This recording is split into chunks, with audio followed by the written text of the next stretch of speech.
Hello and welcome to Crazy Talk Analytics. My name is Will, and I'd like to share a little something I created with all of you, combining three of my favorite things, family and friends aside. And those three things, in no particular order, are Microsoft Excel, Visual Basic for applications, and board games. And of course, I'm speaking specifically of the Elder Scrolls Betrayal: The Second Era by Chip Theory Games, which has just wrapped up a super successful GameFound campaign and is currently in final production and is hopefully going to hit the doorstep of all of those of us who have pledged and pre-ordered later this year, or at worst case hopefully early next year.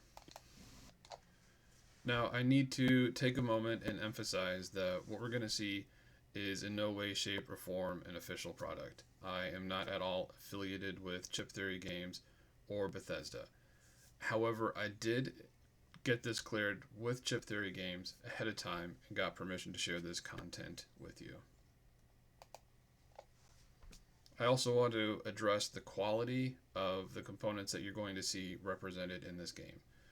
So I'm not an expert on this and I don't know all the specific details. Not an expert at all. So essentially, Chip Theory Games had distributed a number of pre-production copies, essentially copies of the game that are not yet in their final state, to content creators so that they can share with their audience on the various media platforms like YouTube. These games have components, again, as mentioned, that are not in their final state yet. So what you see on those videos could change from what it is that you actually get in your copy when it arrives. And the screenshots that are used in this workbook were obtained from those videos using the pre-production copies. So any of those issues, any of those sort of pre-final copies of components will be represented in this workbook as well. Additionally, we have quality related issues just to the nature of all of these assets essentially being screenshots. So sometimes we'll get really good, great resolution screenshots, good close-ups. Sometimes not so great. Sometimes I just have to work with what I get. Sometimes the lighting's not going to be great, or I'm not going to have full components such as a race card, skill card, etc. in shot, and I have to do my best to sort of assemble things or make things work. So there's going to be just issues with quality related to pre-production status of components, and then just the nature of these being screenshots. As all of the assets used in this workbook are screenshots, as I mentioned, I'd like to take a few moments to give recognition to those content creators from which borrowed these component artwork from. So again, in no particular order, just like my list of three favorite things, we have, and I'm going to butcher this name, so apologies in advance, Zone Jeu de Société, which is a French channel, but I wouldn't let that stop you from visiting it because you can do live translated captions through YouTube. We have One Stop Co-op Shop, Kanji Studios, and Rob's Gaming Table. All wonderful content creators, and all from which I borrowed assets. I took screenshots. If they notice any spike in various parts of their videos for views, that's probably me harvesting my image collection.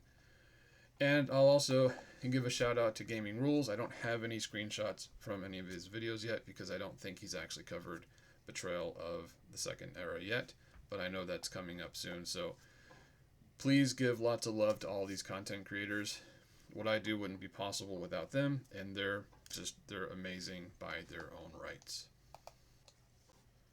One more thing I need to address before we actually get into sort of a quick teaser, if you will. We're not going to go too in depth into this workbook, but this workbook, if I haven't already mentioned it, will never be made publicly available for distribution or sale. So I think that should mostly make sense in terms of legal issues, etc. I don't want any complications. So I have permission to share my content with you through videos like this, but I'm not even going to dare mess with distribution. So I think we're good to go ahead and start looking at a little bit of what I have to offer. Let's first, because I know this is one of the things a lot of people like to see, right? Let's take a look at the race cards. So all of these races were obtained from images provided by Rob's gaming table. So really good quality images that I was able to piece together. And essentially, so all of these are available to play in the workbook. They're pretty much just cards, and then I just did my own little cropping to come up with the chips. Those are not official representations of the official chips in the game. All right, over here we have skill cards. One of the things you'll notice is that I don't have a complete collection of skill cards. I don't have a complete collection of assets in general. This is going to apply to enemies, to dice, to encounter cards. It's just the nature of the beast when you're working with only being able to use these components harvested from screenshots of videos shared by content creators on what they choose to display and focus on. However, I do believe I have a pretty good selection to sort of play with right now. And then we have the classes, and as my skill reference cards are not complete, the classes are by no means complete, and I'm missing the master side of pretty much everything. But I do have a good selection, and I'm going to be adding healer to this selection very soon.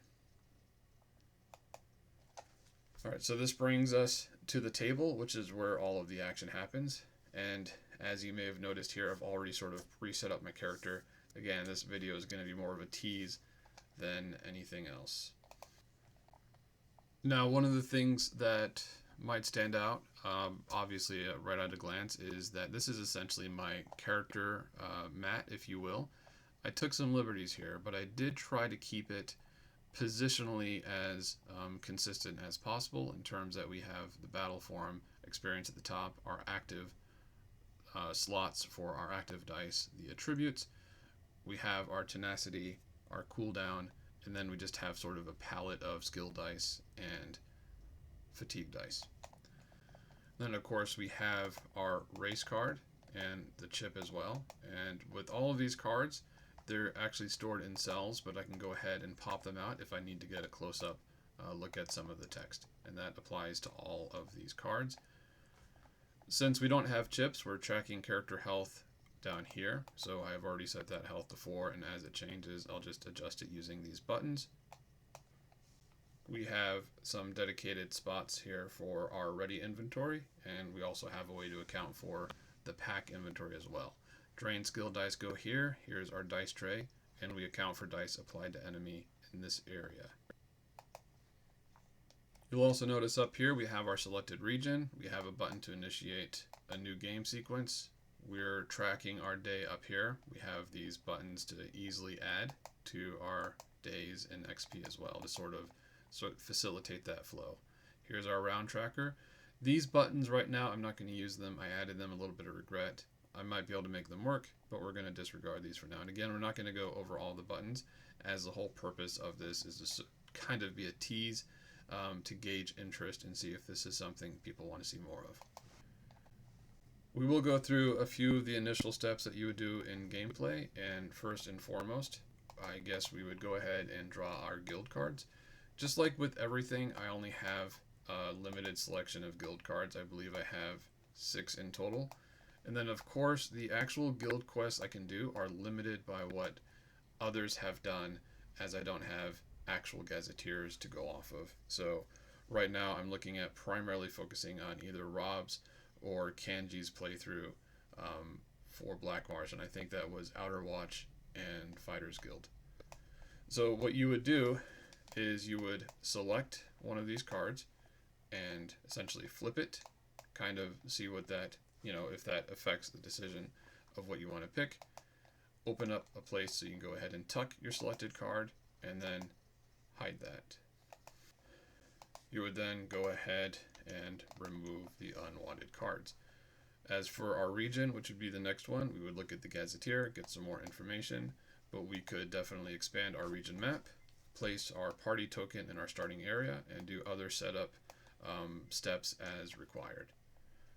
and then basically essentially prepare for the first turn.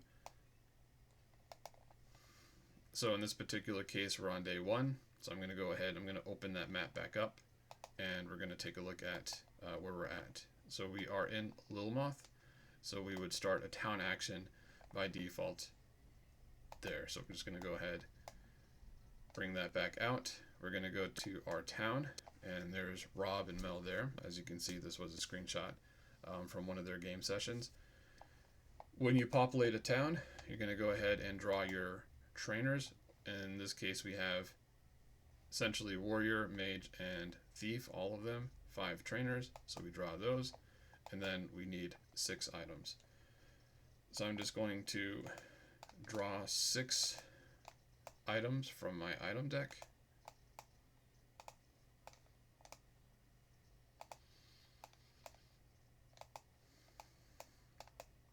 And then essentially to select your items, you basically just pick what you want.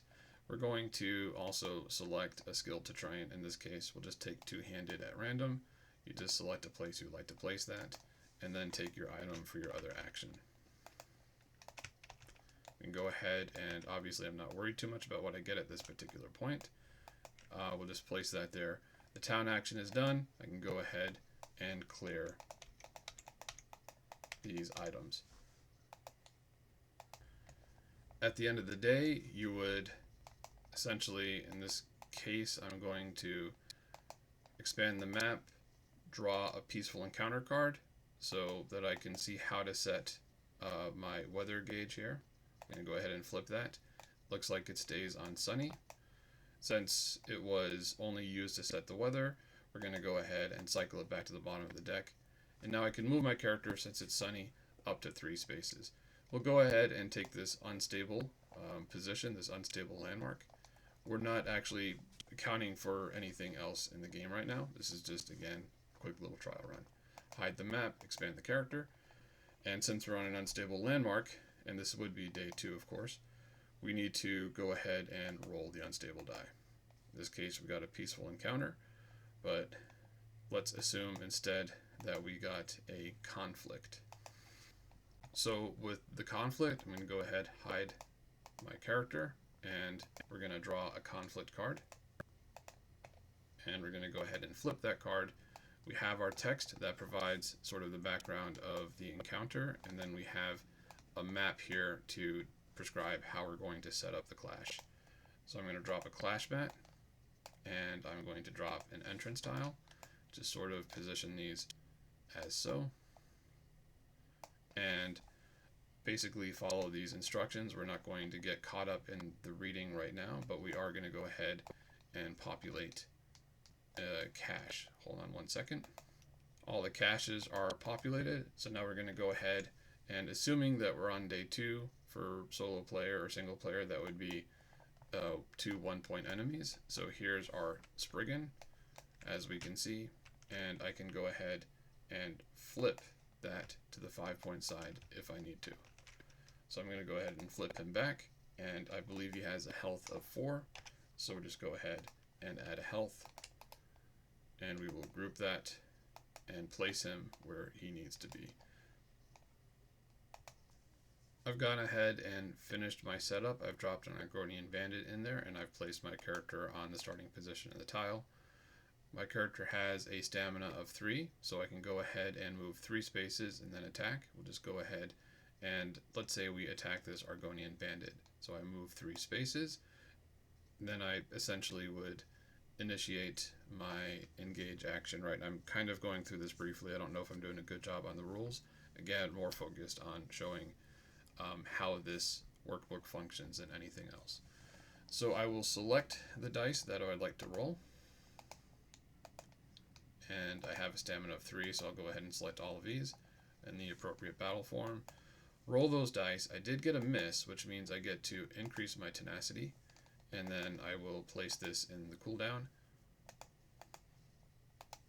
Sometimes it's a little bit finicky.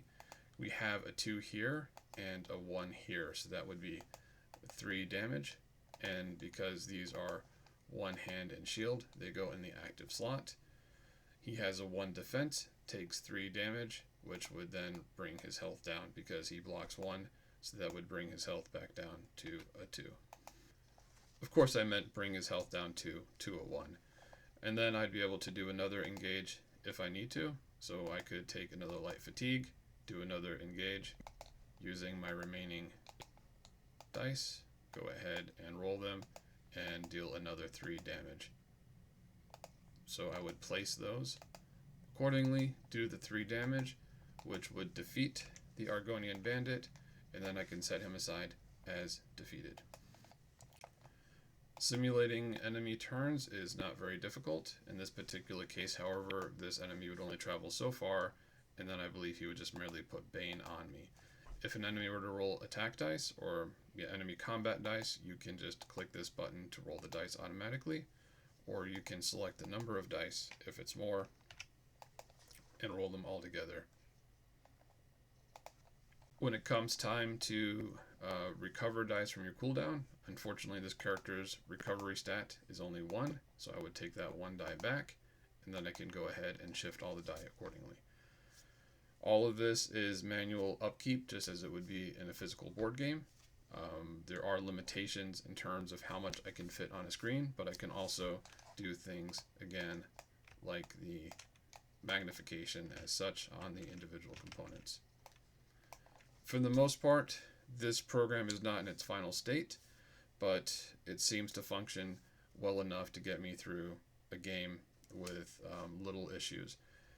If this is something that you're interested in seeing me explore more of publicly on YouTube, please let me know. I'll work towards doing another playthrough. Again, huge disclaimer, that playthrough will not be short. We're talking hours long, probably broken into multiple segments. I'll try to use the pause button as I did here to sort of take time, think things through so that you don't have to go through all of it, but I cannot guarantee that I make correct decisions in terms of rules or just the best gameplay choices. But if you would like to sit through that, again, let me know. Hopefully you've enjoyed what I've had to share here with you. Feedback always appreciated. Thank you and have a wonderful day.